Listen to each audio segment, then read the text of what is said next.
discretion is advised. Good evening, everybody, and welcome to another edition of the New to Wrestling Podcast After Dark. I am so excited to be sharing this episode, or for us to be sharing this episode with you guys. It's going to be a good one, you guys. I'm extremely excited. And without further ado, I would like to introduce our guest for this evening. He has trained with the legend Booker T. He is the winner and champion of the first ever cage match that took place in Innisfail, earning him the match of the year. Going for gold runs in his blood. And he is the owner of a pink corduroy coat I am hoping to rob from him one day. Principal Crutherford is shaking in his boots, girl. Today, we have the amazing Prospector, Wes Barker. Welcome to the show. Thank you. Thank you for having me. I'm going to crack a beer to you, Kelsey and Xavier, and the New to Wrestling podcast. I'm going to drink this while we record because I've been told that alcohol makes me more tolerable. So that's my aim here today is to be tolerable for you two. Love that. Well, cheers and thank you. I will say so far you've been extremely tolerable in this small little bit that we've had thus far. I guess you have enough time to prove me wrong, but I don't think you will. So welcome. We're so happy to have you on the show. You are also our first ever Canadian wrestler, which is huge for me specifically because we just got through the era in the Attitude Era, or like preceding the Attitude Era with like the Hart Foundation.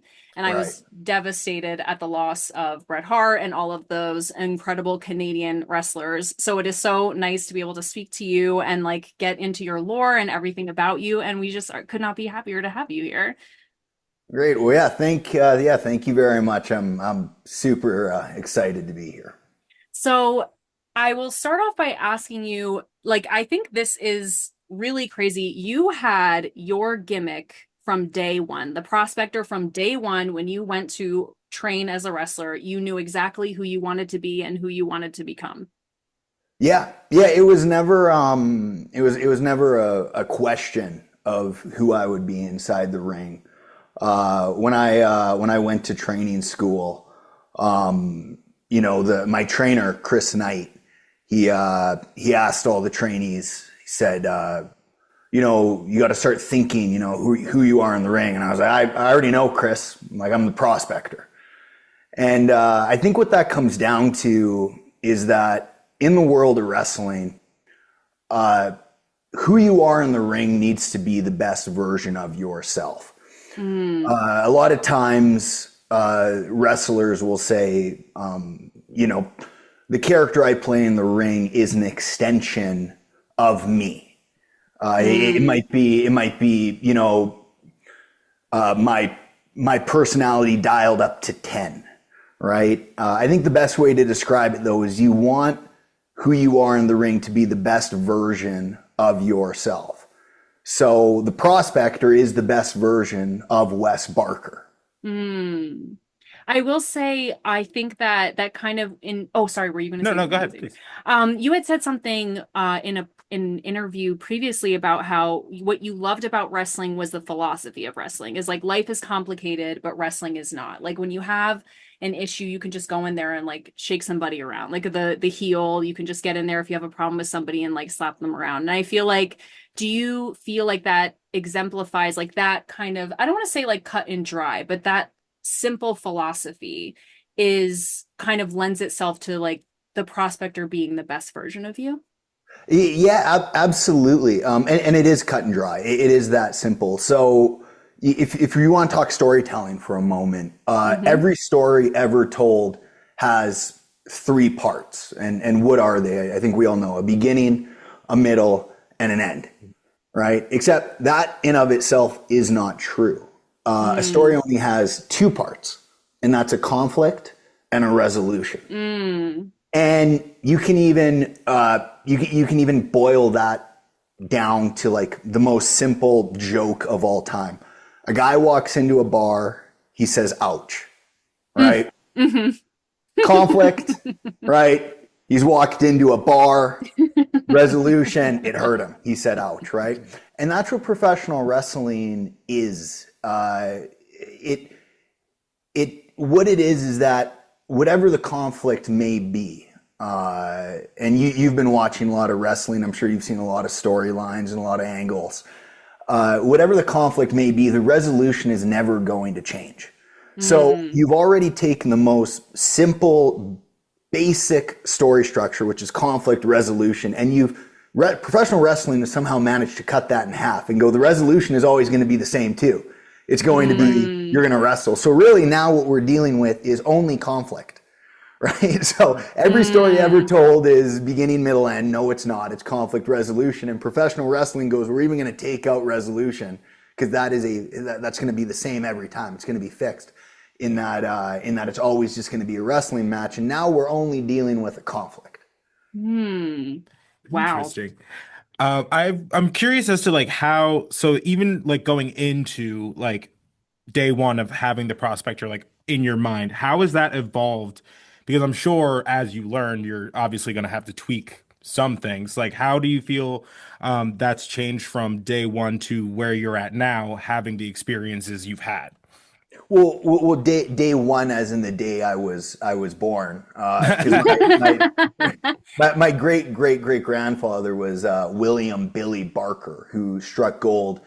And a little bit of Canadian history, as you've brought on a Canadian, I might as well give you the lore of the land. Mhm. The Caribou Gold Rush was kickstarted by my great grandfather. So from day one, I was the prospector. Mm.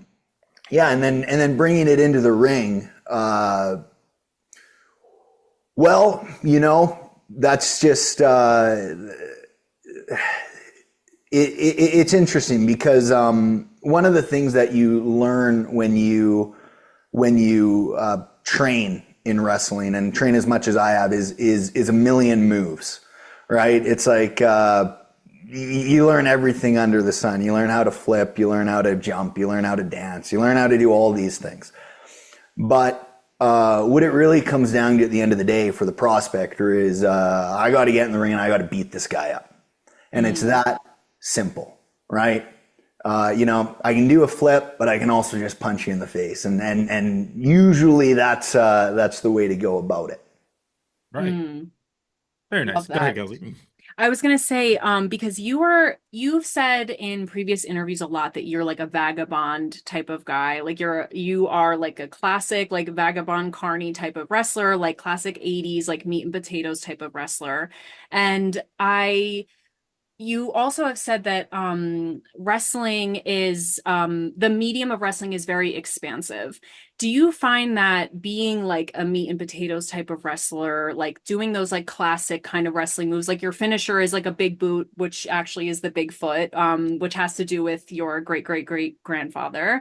But do you think that it lends itself to versatility in the ring because it's such classic wrestling that it can kind of transcend different mediums with other wrestlers? Or do you find it's like a little bit more of like a shuffling? Well, the the thing about the amount that I travel for wrestling is I get in the ring with people of a lot of different styles. Mm, And you need to know how to wrestle those styles. So if I get in the ring with a luchador, who's going to be pulling off ranas and head scissors and walking the tightrope, I got to be in there with them and ready to go. mm, As well, if I work, someone who's say Japanese strong style, right. I got to be ready to throw some chops. Yeah. Uh, Oh, for sure. Yeah, so although my style of wrestling is very old school, very 80s, I still need to be, well educated, well trained and knowledgeable of all the other styles because when you're going town to town to town to town and a lot of these wrestlers who I'm working with, we won't have touched until we're in the ring in front of a crowd. Right. Yeah. So, Insane. there's no time for me to sit around wondering or, training with them going, oh, like, what moves do you do? How do you do that? Right. Right. You got to know, you got to be up to speed on everything.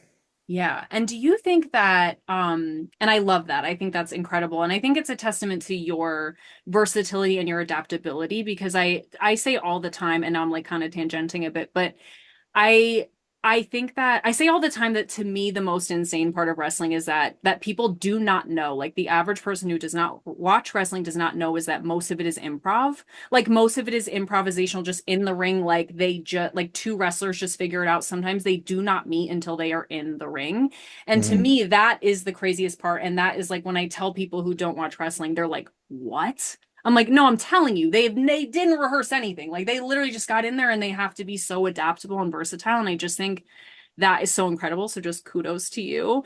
But my question is when you again, when you talk about like being a vagabond, you've mentioned that the best part of wrestling for you is traveling. Like in Oh previous yeah. interviews, like traveling is the best part of wrestling for you. And I have a two-part question is Okay.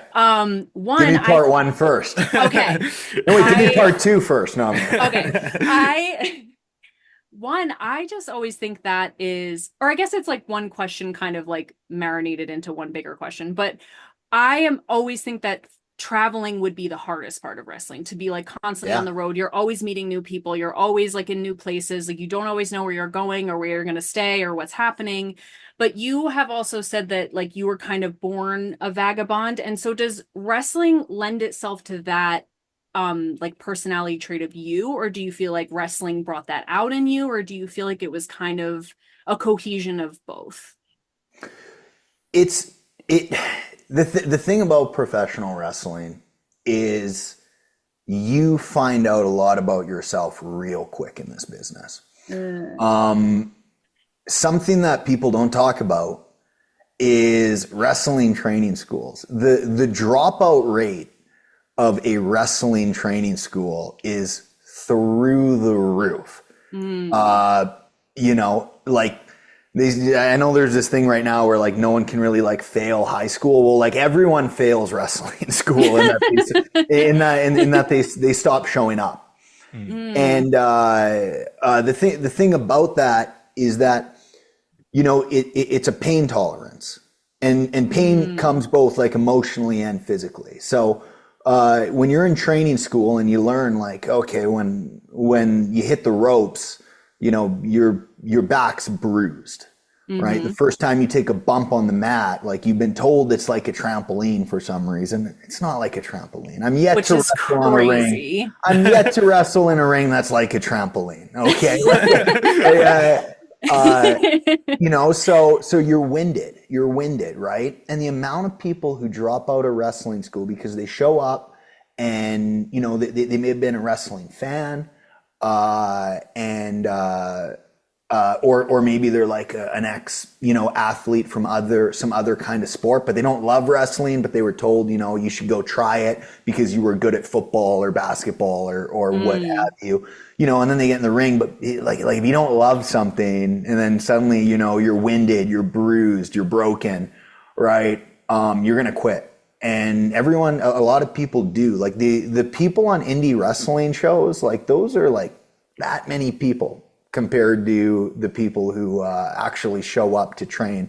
And I know that this is audio, so I just made a very small gesture with my for those listening. And then, once you make it through wrestling training school, now you're put to the test of the road. And a lot of Mm. people, they don't like that test. And I'm someone who loved it. Like right from the beginning, getting in my car and, driving, a couple hours to that show and then a couple hours to the next one and, crashing on couches, crashing on, spare bedrooms. Heck, I was driving around in a 2009 Dodge Challenger. It was, Mm. I loved that car. I loved it. Mm-hmm.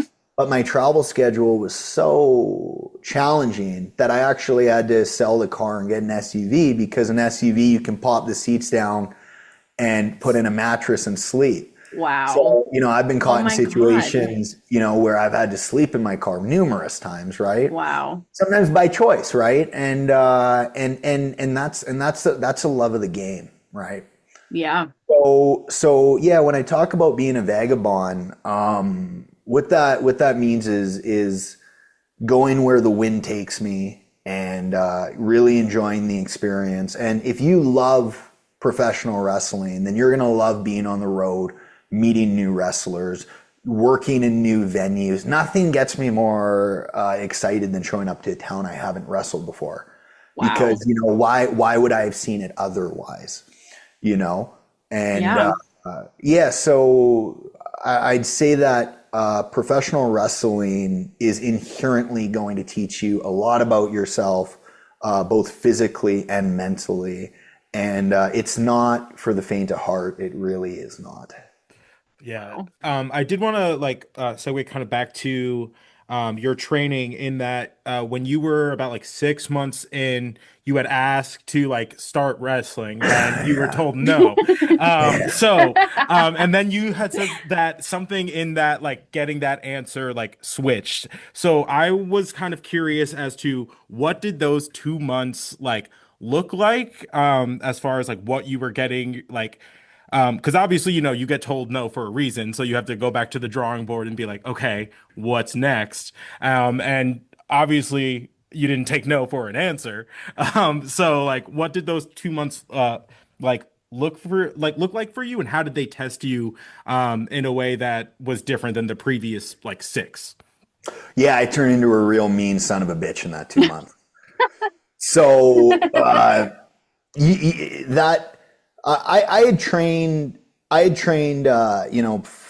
times a week, 2 hours a day for that 6 months, and I was wrestling did not come naturally to me. For some people it does. For me it didn't. The pain tolerance did. I quite like enjoyed pushing myself physically to the brink of exhaustion and oh man, this bump and bruise hurts. Well, only 8 more hours this week of landing on it, right? Like Mm. that came naturally to me of that.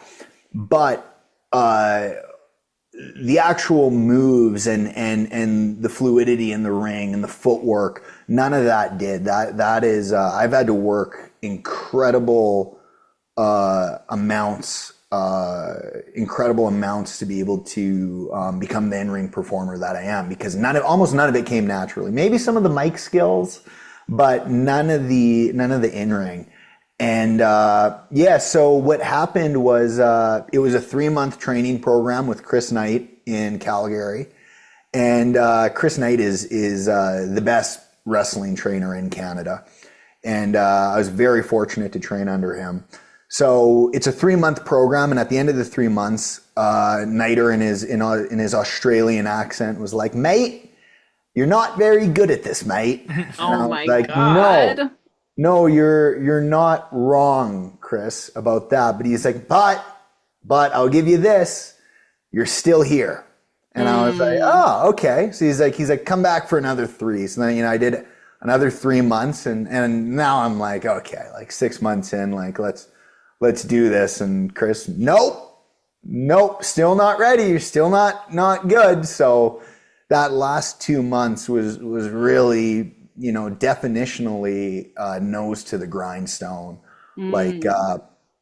there was no joking around at training. I usually keep things pretty light. I wasn't keeping things light for that 2 months. I was figuring this shit out come Mm. hell or high water, because I was ready to get into the ring. However, I respected Chris Knight enough to not go take a match until he said I was ready. Mm. So I was going to earn his respect, and then from there start my career. That's I awesome. I love that. And I think that you had said when you were talking about this in one of your previous interviews, you had said you needed a lot of time, a lot of training, and a lot of brutal honesty to hone in the character. Do you still find that you like want those things like in your day-to-day training, like you feel like you still lean on training, lean on honesty from other wrestlers? Like, is that still something that's part of like your core in terms of moving forward as a wrestler? Yeah, absolutely. Yeah, I really don't uh I really don't care for pleasantries. Like I'm very much so of the mindset of criticism, and, Mm. there's this thing where people are like, oh, like, give me positive feedback. I'm like, no, I don't want fucking positive feedback. Give me criticism, like Right. critique me. I want to be criticized for what I'm doing because I need to know how to get better, right? Because it's a lot easier for, a trainer or a ring veteran or a promoter to, spill the beans and give me the honest truth of how it's looking than, a crowd of 800 people. It's, Right. and it's a very important thing in wrestling too, is that like you're always training. So I'm constantly training, and I'm not going in there and doing all the stuff that I do every match. I'm not going in there and working on my stalling, jumping suplex, my top rope elbow drop, because Right. we're good. We're good. I'm going in there and I'm trying things that I don't know how to do and learning them. And yeah, the majority of my training is stuff that I'm not good at. Like it's funny, it's pretty funny. Like if anyone were to watch me train, they'd be like, this guy is terrible. Wow, this guy is awful. Right? When is he ever gonna have a match? Like, but the truth is, it's because I'm in there trying lucha things. I'm in there trying Japanese strong style things. I'm in there, working on styles that I'm not familiar with, so that maybe I add a few of them into my own repertoire. Or, I mean, at a bare minimum, when you wrestle someone who does that style, you can keep up. Right. And I feel like that's like a testament to like just kind of the mindset you apply to things, and that like um people got I you should feel comfortable like being a beginner. Everyone's a beginner somewhere. You got to just be comfortable with being bad at something before you can build on Absolutely. anything. So it's just such a like a testament to you. But I did want to ask about, because you said you kind of always training and kind of I'm sure like even like throughout matches. So like is there any or like a few people that have like taught you the most like in a match that has kind of just stuck with you, like a lesson in during a match that you've kind of gained? Uh yeah, well, Chris Knight was my trainer. Hmm. And then I worked an extensive program with Mr. Beefy Goodness Vance Nevada, Hmm. Mm-hmm. who's of fame here in Canada. He's held the most championships of any independent wrestler in Canadian history. Okay. He's been Crazy. honored, Insane. yeah, and he's been honored by the Cauliflower Alley Club for his historian work. Wow.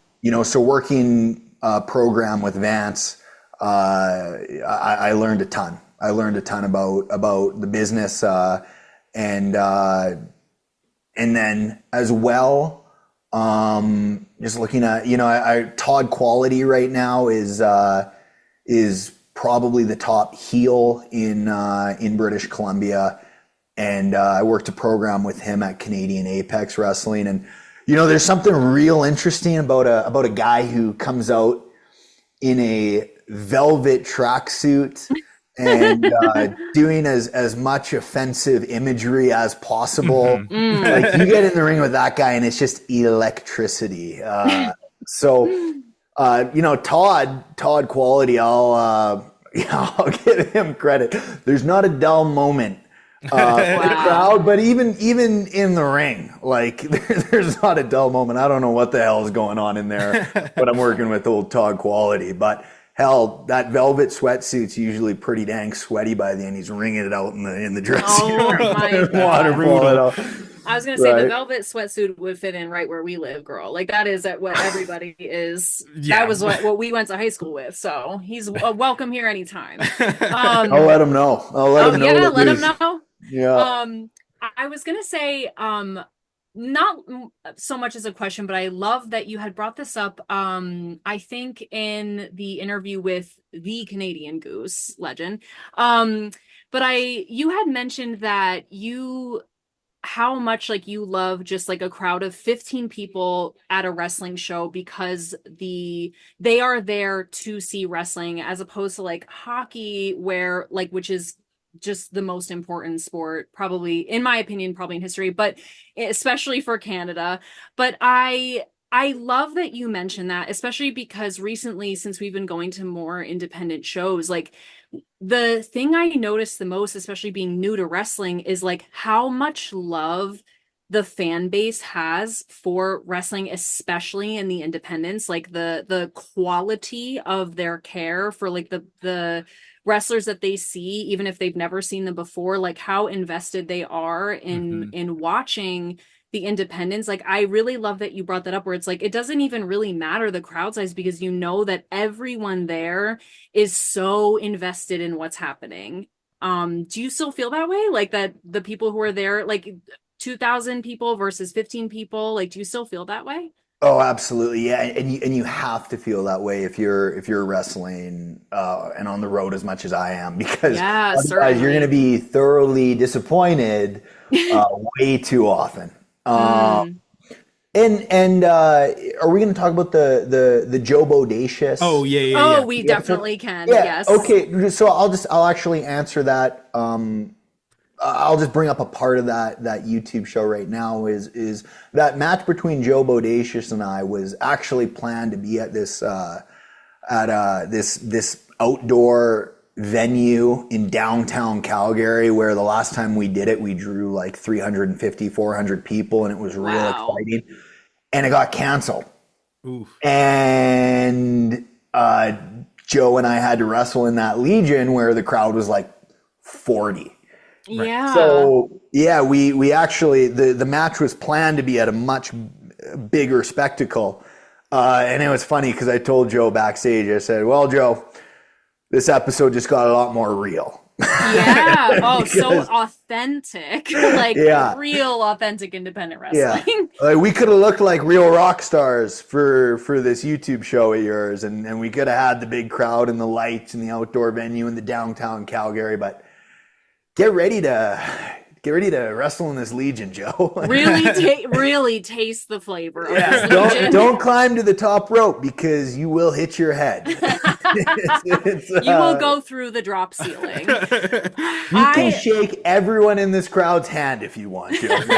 you have all the time. There's not enough people here to for that to be considered a time waster. Go learn their names. No, Yeah, literally. you could introduce yourself, get their bio, get their family history, their medical family history, and recommend some good doctors for them. You could figure that out. That would be fabulous. Like that, but that's real shit. Like that's real independent Oh, wrestling. Like to me, that's the majority of shows. Yeah, yeah. it's great.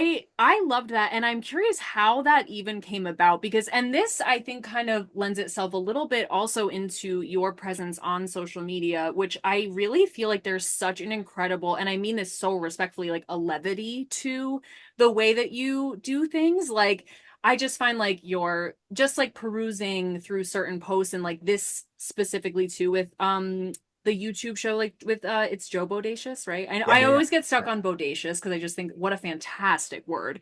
Um just they don't use it like they used to. Like bodacious, what a good one. But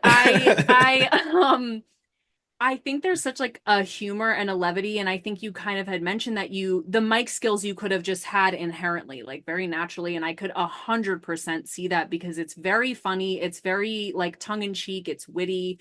Um, and I lost my question complimenting you on this because I feel it's more than deserved. But I just like I love how this like came about, like and how committed you were. Like the scenes in the gym were so funny. Like how did this come about? That was my question. We found our way. Okay, so I'll give you the rundown of how the show came to be. So Chris Knight, when I was training in Calgary, he was the manager at Cowboys Casino at the time. Which you And worked at, no? He got you the yeah, job there? yeah, Yes. absolutely he did. Yeah. So the thing is that he would hire wrestlers or people he was training, and so that's how I got my job there. And I worked the Calgary Stampede, and I also happened to be wrestling at the Calgary Stampede at that time. So I Wow. went, did a show, and then that night I was working my security overnight job, and Joe Bodacious walked up to me and was like, "Hey man, like, sorry, like, are you the prospector?" And I was like, I was like, how do you, yeah? And he's like, oh, I could tell from the hat because at Cowboy, this is a Cowboys casino, security hat Oh my that I God. wear. Yeah. Don't tell them. Hopefully they don't Oh, listen to the podcast. your secret is so safe. Yeah, good. So Joe, so Joe had been to the show and then he saw me, working my security gig and he, so anyway, he got my information and like quite a bit of time passed. And then, I got a message and he's like, hey, like I'm starting this YouTube show. Cause he's a filmmaker out of Vancouver. And he's like, I'm starting a YouTube show. The premise is I'm going to just throw myself into situations I pretty much can't handle. And I'm like, well, professional wrestling is a situation you cannot handle, Joe. and so he's like, can we do something? And I'm like, well, usually when these like celebrity things happen, it's like a tag team match where, you're not really in the ring. He's like, no, I want to be in the ring. And I'm like, Wow. Joe, you don't know what you're asking. And he's like, no, I want to do it. I said, okay. So I organized it and then he showed up to Calgary and we had a night to film the training session which he thought was going to be in the ring. And I was oh my God. I was no. like, Yeah, we gotta walk. We gotta walk before we run. I was like, no, Joe, like that's not gonna happen. Like No. so, we hit the weights, and one of the things about these influencers, these YouTube people, these TikTok people is they always like, think they're so smart. And like I told him from the beginning, I'm like, Joe, like you're not gonna influence me, okay? Like we're doing this my way, and come along for the ride. And if you can stay on the horse without getting bucked off, then credit to you. But I was kind of skeptical we'd make it to the end of the episode once we started working out because I was pretty skeptical. And what I told Joe Bodacious is what I tell anyone who's new to wrestling and has these preconceived notions about what it is, whether the ring be a trampoline and I said, look, Joe, like what we're dealing with here is pain tolerance. Okay, like there's a big difference between getting hurt and getting injured. Getting injured is bad. Like no one wants a sprained ankle. No one wants a broken rib. No one wants their nose punched off right? No one wants that. But getting hurt, that's part of the business. That's a nightly thing, right? Wow. So when we're in the ring, like if you want out, let me know. But otherwise, this is what we're gonna do in there. And I actually got Chris Knight, my trainer, to help agent the match, put it together. And I told him before, and I'm like, Chris, like this is a real challenge. Joe has no wrestling experience. He's a YouTuber. I feel like I have to wrestle a broomstick. And in his Australian accent, he goes, mate, you don't got to wrestle a broomstick. You got to beat the fuck out of one. And I was like, oh, that's awesome. Look at that. So yeah. You're like, all right. Yeah, I went in there and just, controlled Joe and didn't, the chops and some of the holds I put him in and cinched him in and credit where credit's due. Absolutely. He made it to the ending. Right. He survived. He was, oh man, in the locker room after his chest was all bleeding from some of the chops I gave him. He was walking with a limp for some reason. And I saw him in Vancouver a few months later because I was doing a show and he came by to check it out. And he brought his wife with him and I met her, very very nice woman. I said, so Joe, like when are we gonna get back in the ring together? And she was just like, he's not. And that's on that. I was like, and that's my friend. And that's my good sis. Thank you. That's hilarious. He's not. Thank you. She's like, I'd like to have a husband at the end of that. Thank you. Yeah. I need him to do other extracurricular activities that he needs to be physically able to do. Amen. That is so funny. And you could tell, like, and respectfully, he was like nervous, but you guys were really like playing it so well. Cause I was gonna say you could not tell that you were skeptical. Like you were really like, come on, like put the 5 plates on, like whatever. And like that tire hates you. Like that was so funny. Yeah, it was also that tire hates you. Yeah, it was also just me like fucking with him too, like just trying to see like where's the breaking point, right? Because I was kind of interested, you know, like of course.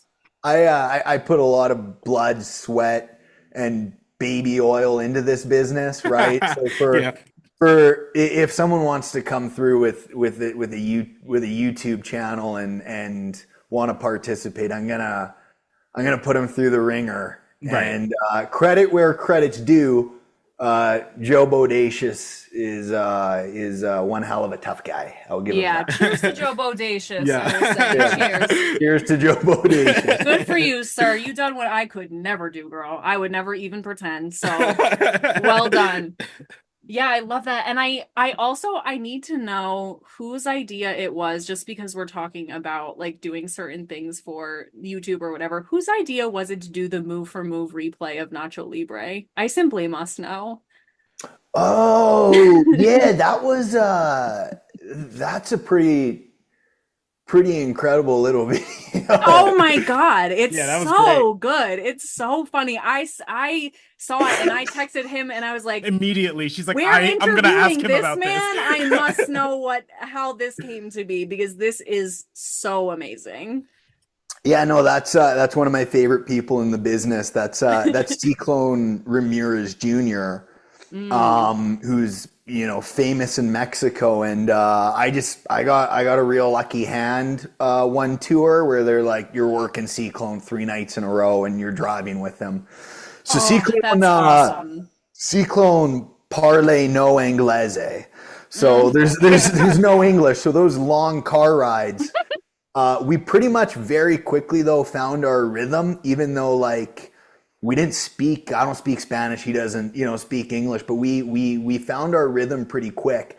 And in the ring, he's such a ring veteran that he was able to just carry those matches. At that point in my career, those were far and above my best matches. And you know what the Nacho Libre thing is, Ciclone had wrestled Ramses from Nacho Libre, the villain. God. Was a famous luchador, and Ciclone had wrestled him.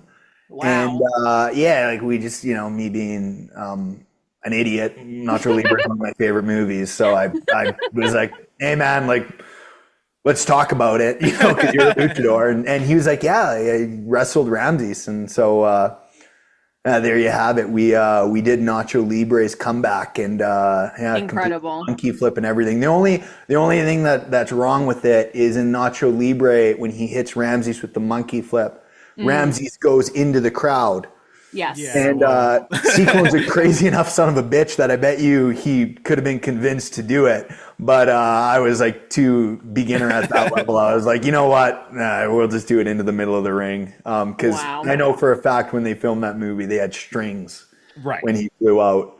Oh, okay. Yep. Yeah, that is so funny. I sent that to him, and then the catfish promo was genius. Yes.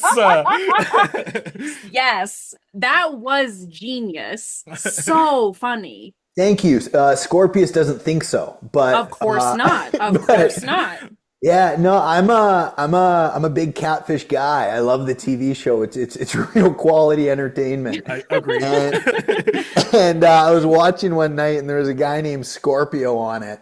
And you were like, That was catfishing this girl, and I was like, oh, okay, here we go. Next time I wrestle Scorpius, he's getting catfished. Oh, I I love think that. that is so brilliant. And that is why I can so easily see that, like, if the promo, like the mic skills, like came easily to you, because you can feel how, like, just making those connections, how natural it comes to you, how funny it is, how genuinely just like authentic it feels to you as a person. And like, even just going back to what you said about how the prospector is like kind of just an exalted version of yourself, or like the best version of yourself, I could so see that. Like, because that to me is just genius.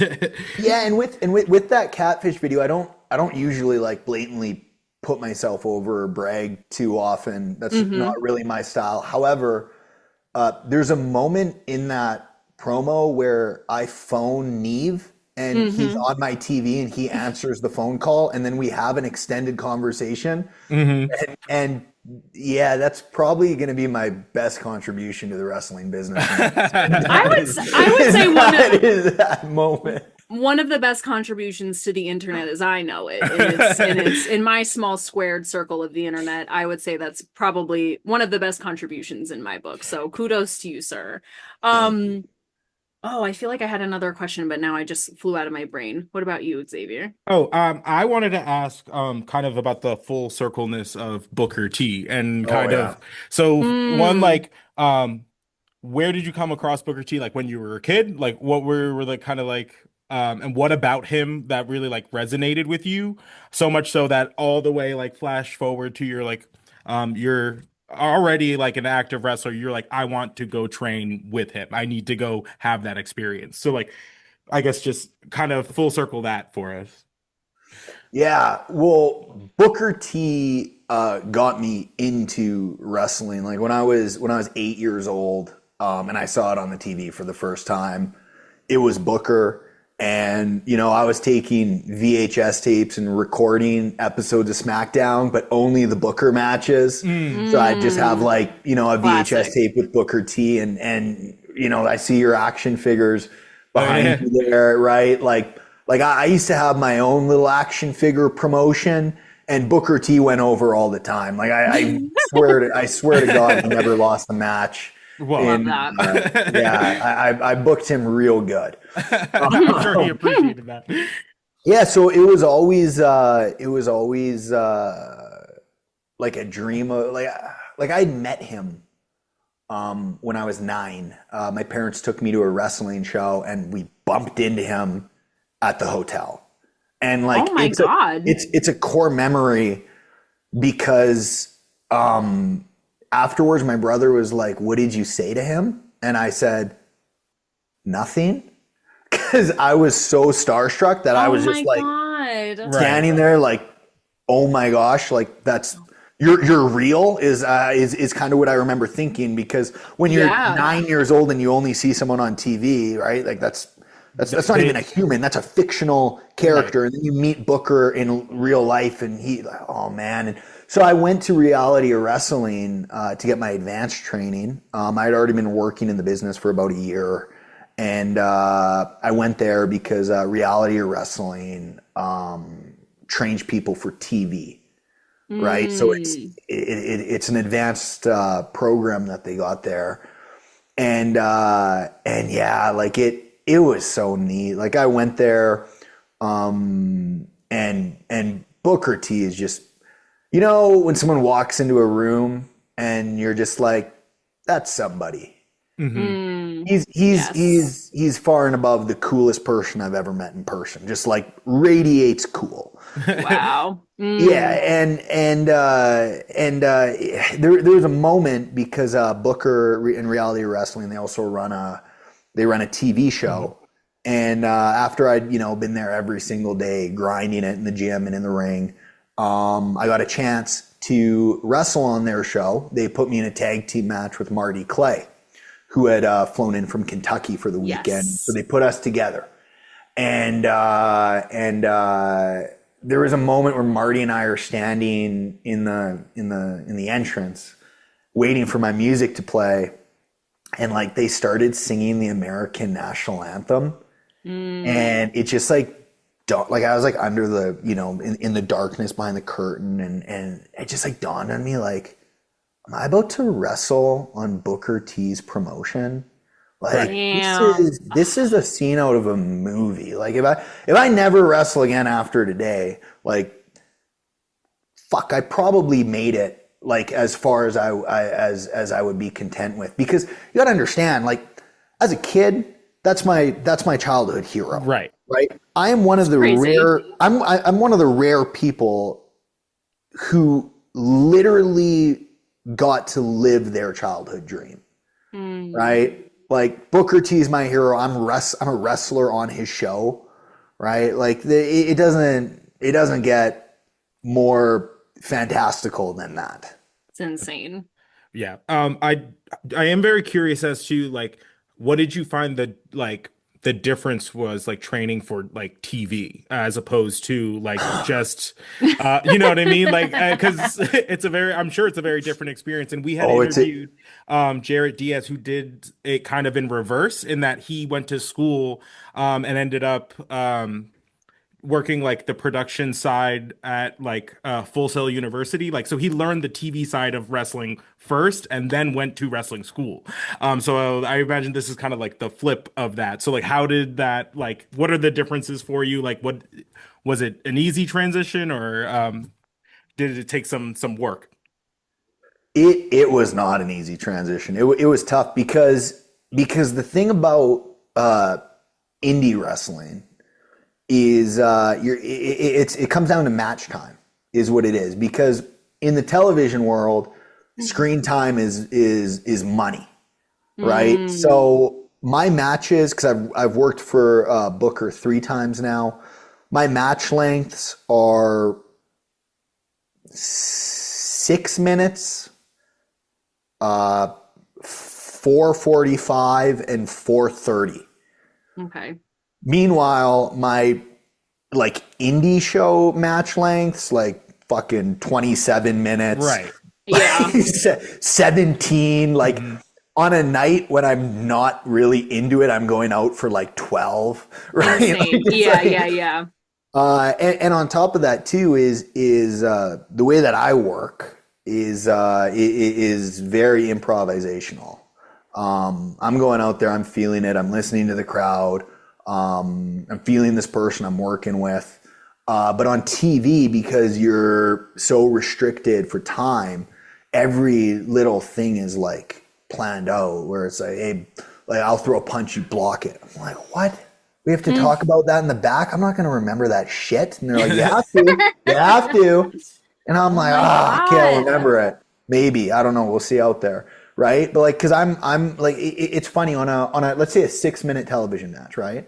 Mm-hmm. A 6-minute television match, I would say that I plan the same, if not slightly more, to do in the ring than if I were to go and work 18, Wow. which is 3 Wow. times the length. Because if I'm going to work 18, I'm just going to work, right? Right. Yeah. But on TV, it's like it's super super detailed. Wow. Interesting. That is Um, crazy. Yeah, that's the biggest difference. Right. And there's been a few times where like my road schedule just gets to me, and I'm sitting in the back, and I'll be like, "Hey man, like, you want to go work a TV match tonight?" And they're like, "Oh yeah, what does that mean?" I'm like, 6 minutes, and they're always like, Oh my. "We're not getting paid if we go work 6 minutes, brother." And I'm like, "Yep, you're right." Like, You're right. Oh my God, that is so funny. you're right. We're going 10. Ah, Oh my place God. on the boots. Wow. Is there like anything, because I'm sure obviously you learned a lot from like Booker T, but is there anything that like after you got past the initial like it's Booker T, like advice or something that like sticks with you? Yeah, that initial like it's Booker T honestly wasn't there Mhm. as an adult. As a Gotcha. kid, yes, like I Yeah, was yeah, yeah. starstruck. But one of the interesting things is like I was asked by as I was leaving reality wrestling, because I spent quite some time there and had to leave eventually, and I was asked like, oh, like, did you get your photo with Book? And I was like, no, like Mm, I'm not a wrestling fan anymore. I'm here as a professional. I'm here to like, oh, you should have got a photo. I'm like, I worked for him. Like, what do you mean I should have got a photo? There's televised footage of me on his show. I don't need a photo. I yeah. don't need right. I don't. And that's so that's kind of the way that I approach like the business now is really you need to separate yourself from being a fan as much as he Right. like was my childhood hero and I can't say enough good things and speak highly enough about Booker T. At the end of the day, when I show up to see him, I'm there as a professional, ready to get in the ring and do my job. I'm not an autograph signing. And but yeah, like regarding advice, there's there's one like really good story where one night after training I was like hitting the gym and I had my headphones in and like I like look over and Book is just like in the far side of the gym lifting weights. And I'm like, no one else is in here. I'm just working out with Booker T right now. And so anyway, I'm like, he's got his headphones on. I'm like, I'm not gonna say shit. But he finishes up and he walks over to me and he's like, hey Wes, like like I see you in here working hard. Like that's some good shit. Keep it up. And like we just like have like a quick conversation. I'm like, oh, thanks so much, Booker. Like really appreciate it. He goes, okay, I'm heading out for the night. Like lock up when you're done. And I'm sitting there like, okay.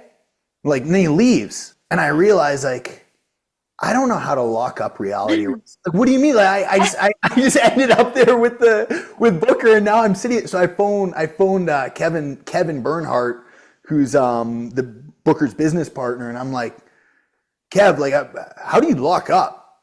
He's like, doors are automatic. Oh Oh my my gosh. That's amazing. Just leave. He's like, you can just walk out. It's fine. Oh my God. That's Yeah, so That's funny. awesome. yeah.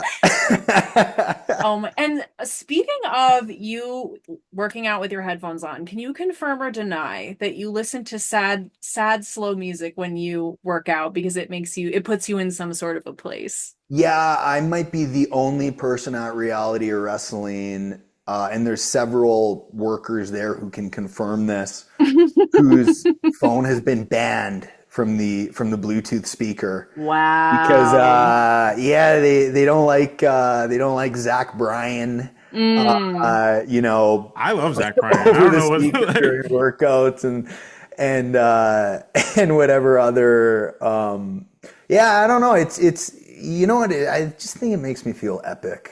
Like it just makes me feel Yeah, dramatic, of right? course. Like we're Yeah. sitting there, you're listening to Bailey Zimmerman or something. You're just like, man, or like old Johnny Cash, right? You're Yeah, like the spaghetti western vibe. listening to Hurt on the bench press, right? And Hurt on the bench press, you're like, that's a PR. That's a fucking PR every day of the week. Like, if I listened to Hurt on the bench press 5 days in a row, I would be updating my workout planner 5 days in a row. Okay. That's amazing. Yeah. I love Kicked that. off the Bluetooth though. Mm. Damn, Kicked real off. haters out there. That They, is so they don't see the sad. vision. It's fine. I'd be walking around in slow-mo, just that's That's what I think. Yeah. yeah, I love that. I think Love it. that's incredible. Fantastic. Oh, I did watch you have one match against Scorpion. What is that venue? It's Olds Mania 2. That one? Yeah. Olds Alberta, the Bulldog Saloon. That venue is so cool. Ooh, That is one of the coolest venues I've wrestled in. wow. I just wanted to say like it was the like first time I really like got a glimpse of like your like long form like work because I've just been like checking out all this like kind of short form social media stuff. It's fantastic. It's like it feels like I'm like watching um just like wrestling I used to watch when I was like a kid when my dad would sit me down and watch like because it just feels like of an older like generation and it's just so fun to see like someone just was like, you know what? I'm just gonna do like the basics better than like just better than Yeah. everybody Mm, around me, and then yes. you're going to just come for the ride anyway because the basics are that good. And I just wanted to give you like a shout out for that one because that venue was awesome and that match was sick. So it was just a great time. Took me for a ride. So I appreciate that because that night that crowd was dead. They You're were kidding. they were real quiet, and like I was sitting in the back, kind of getting like nervous, like uh-oh, like right, we're in for a tough one. And like when that happens, when you're like late in the card, because we were the semi-main that night, when you're late in the card, like you kind of have to like navigate. Because some nights it's like the crowd is just fucking through the roof, and you're like, oh yeah, this is gonna be a cakewalk. Like we're it's gonna be real easy to navigate this. But that night they were dead, and a lot of that match was improv with Scorpius. That one Crazy. specifically, like I don't even, yeah, like we were going, but essentially like right before he went out, I like said to him like, okay, like crowd's dead. I'm not gonna high school theater it and go out and try and get them to clap, right? I hate Mm, that. I hate that yep. when guy, I'm just gonna go out there and beat the shit out of you, and you can beat the shit out of me, and we'll see what happens. And crowd, yeah, they loved it. Like that Magic was happened. that was a real good night for crowd control. Yeah, I was pretty happy with that, with the way that one went. But that just kind of comes down to it, where if what you do in the ring, if you believe that it's real, and on top of Mm, that, some of it is real, um, you're gonna have the crowd. You're right. gonna have, wow. Because it's That an epic one for sure. yeah.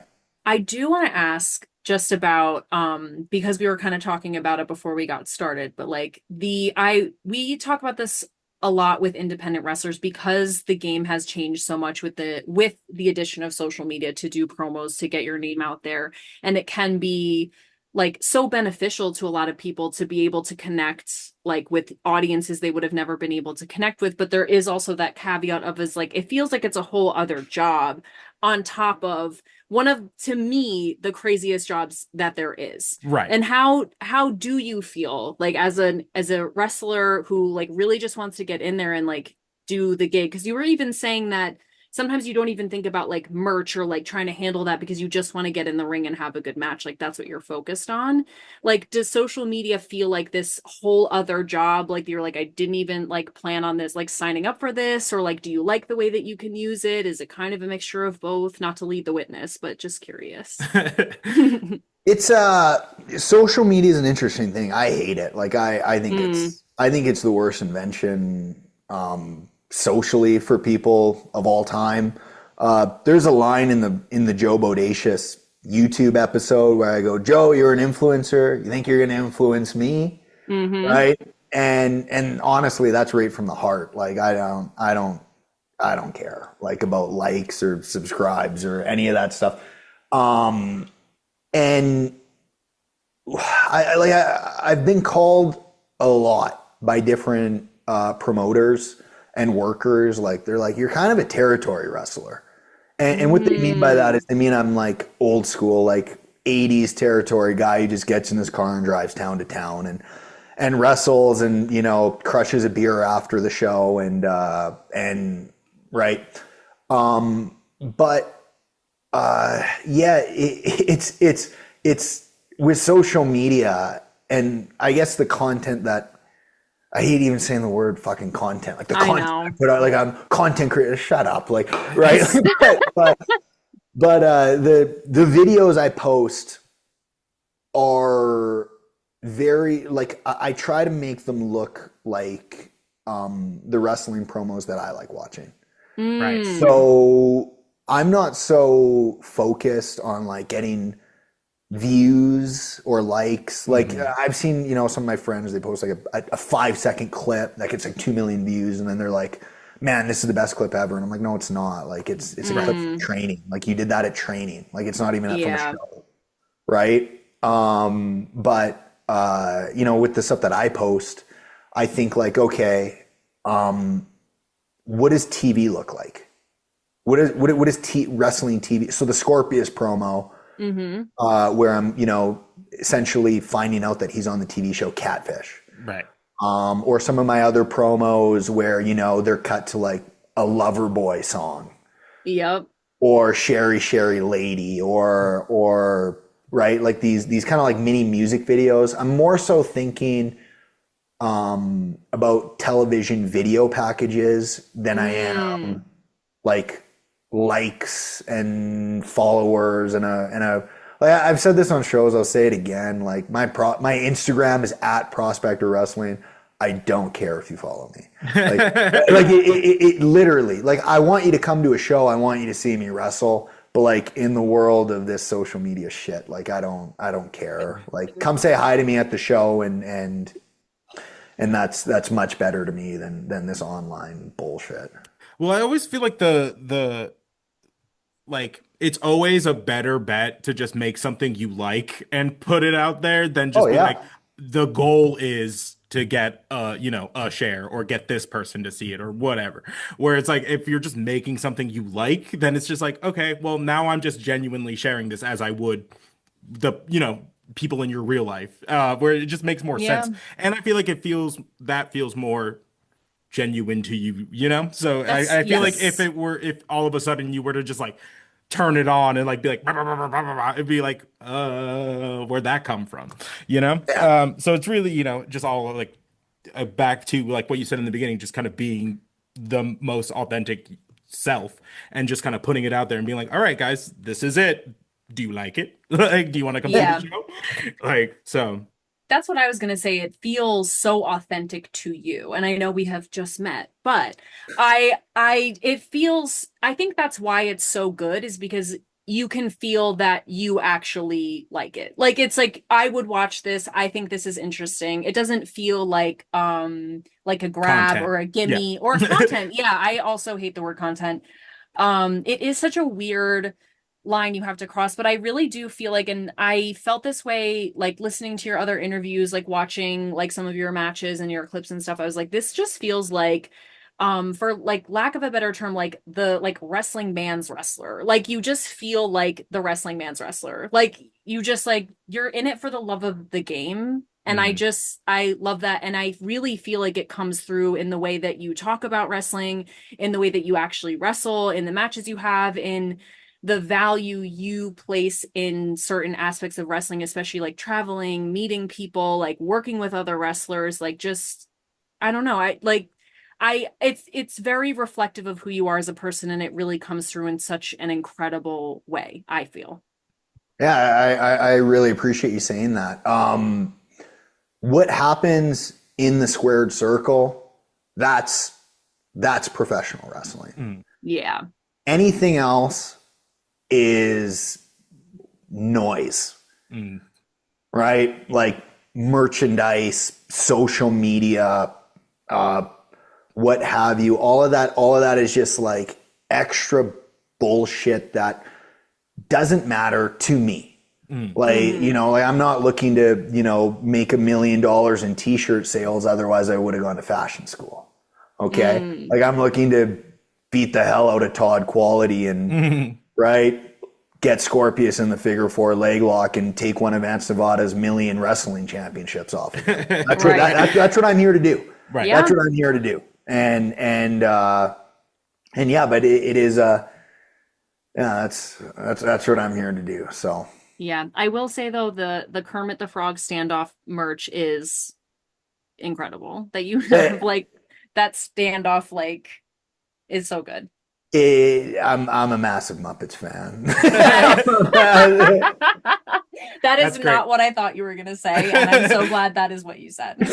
Yeah, no, I think that Mexican standoff with Kermit is Oh, is an incredible T-shirt. so good. You know, it's yeah, that's just that's one of those yeah, one of those funny, you know, the world of indie wrestling. Here's an indie wrestling story for you guys. My first ever match, First ever match was a tag team match where I was tagging with Chris Knight, my trainer. Oh, wow. And Okay. it was a private show. And it was in a Legion in Calgary. And it was for about 45 people, I'd say. People and their kids. Private event. The event was the Henson Productions Fraggle Rock cast and crew. So they had just wrapped filming Fraggle Rock. And like so funny. in the crowd is all the puppeteers and they've got puppets and stuff. That was my first ever indie show. That's That was my first ever indie show. That's awesome. And like, you know, and I'm backstage and like some of the wrestlers are like, oh, like there's puppets out there. And I'm like, oh yeah, guys, yeah, that's weird, right? Like that's totally not the coolest thing ever. And you're like, That's behind the curtain, like, yeah. I'm like peeking behind the curtain, like, holy shit, am I gonna meet fucking Kermit the Frog? Like, this is the best day of my life. That's awesome. Is he here? Like, Day Is one. Kermit here? Like, oh my God. Like, I didn't know he was going to be here. I would have prepped. I feel so unprepared to meet Kermit the Frog. That is so funny. I love that. Yeah. I would love to see love that. like the Muppets like go to a wrestling show. Like I just think that would be a The funny Muppets sketch. go to a wrestling show. it'd be the greatest. It'd be the greatest movie ever. I've been Right. trying to get it made. Every promoter who will have a beer with me has heard this pitch. I'll give it to you guys too. Maybe Perfect. you guys know some. You guys Spread the word. Right? Yeah, spread the word. Anyone listening with a few grand. How great would it be if you made a movie where like a puppet wanted to join the biz, but he was like too small and weak because he's a puppet? Yes. Oh, like that's money. That's money. I'd This is see gold it. I'd right watch. now. I'm right putting my name down to be a producer. This is incredible. This is gold. It'd be so That is cool. incredible. That is so It'd be great. funny. Yeah. I have one more question from you, and then I guess we should wrap up so we don't keep you hostage all night, though I certainly would. So you started out in Canada. I know that Canada is your great love, the wrestling in Canada. You had mentioned on another podcast that going to Texas was definitely number one on your bucket list of places to go. And you are like this, you love traveling, you love going to different places, different shows. What else is on your bucket list for like wrestling, just traveling, going? Like, what else are you trying to see? Yeah, so funny enough, my suitcase is actually packed in the other room. I leave very soon for Kentucky. Oh, nice. Wow. Okay. Yeah, so when I was in Texas and I had that tag team match at Reality Wrestling, it was with Marty Clay, who I mentioned earlier. And Marty and I, we had never met. We didn't know each other. Like, we met and I was like, this guy's got a great accent, right? Like, he's like, ha, like, I'm Marty Clay. And I'm like, wow, this is deep south if I've ever, heard it. Yeah. And I'm like, this guy's got the best accent I've ever heard. And anyway, we wrestle, and this son of a bitch is good in the ring too. Like he's doing flips, and he's old school too, like me. I'm like, man, I like this guy. So yeah, next thing you know, we're just hammered at the bar. And I'm like, because he's got like, some time before his flight back to Kentucky. And I'm like, man, I get along with this guy. He's great. So anyway, we stay in touch. And a few months back, because we're just, talking about the different, territories we're working in, and he's updating me, I'm updating him.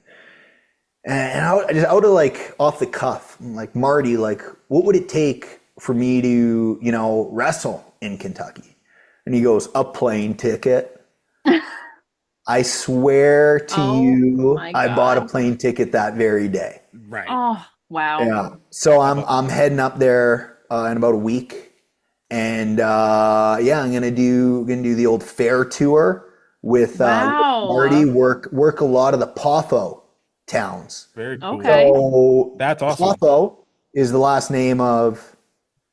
Oh, do you know? I don't think you know.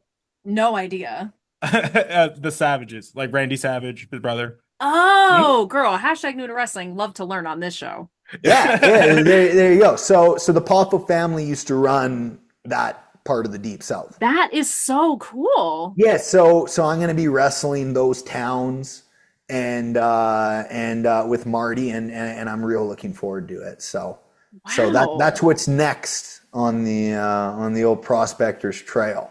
Wow, that Very is nice. so cool. And you're like your mom says, the longest 3 months you've ever been away. Sad. Yeah, yeah, yeah. I don't think she's gonna see me after this one. Like, I Yeah. mean, She's just gonna have to track you from her phone. Yep, she's just gonna have to see you yeah, from a distance. Oh my yeah. gosh. Xavier, any final questions? Oh no, I'm questioned out. I'm good. Are we good? I'm gonna wrap it up. Yeah, wrap it up. Take us home. All right, guys. All right, guys. This has been another edition of the New to Wrestling podcast After Dark. Thank you so much for listening wherever you find us.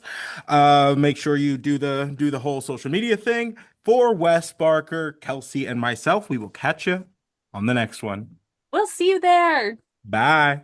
Bye.